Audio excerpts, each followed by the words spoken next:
100% sure जोङो माने खोथा होनानै खोथा लाखिगोन जोङो कमिटमेन्ट होनानै रायजोफोरखौ थगायोबा नेक्स्टआवलाय थगायनाय गैया बिपिएफआव आरो जेखौ मावनो हायो बेखौसो बिपिएफआ खोथा बुङो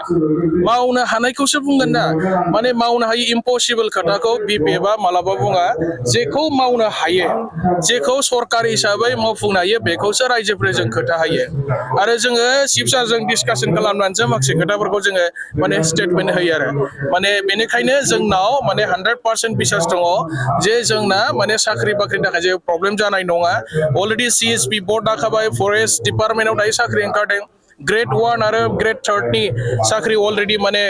एडभार्टाइजमेन्ट होदों एप्लाइ खालाम जायफोरा मेरिट दङ मोनखागोन आरो बिनि उनाव जोंहा जिहेतु CSP बर्ड दानाया दा गोदान आरो CSP बर्डआ जोंहा माने टटेल 1600 थार्ड ग्रेड आरो फोर्थ ग्रेडनि माने साख्रि होगोन आरोखि आफ्टार इलेक्शन आङो केन्डिडेटफोरखौ माने बे इन्टारभिउआव फेस जानो थाखाय रेडि जानो थाखाय आं खावलायबाय आरोखि साख्रिखौ मोनबाय थागोन खुनु सिन्था गैया आरो मिनि सेक्रेटारि जाबाथ' गोबां साख्रि ओंखारबावगोन ना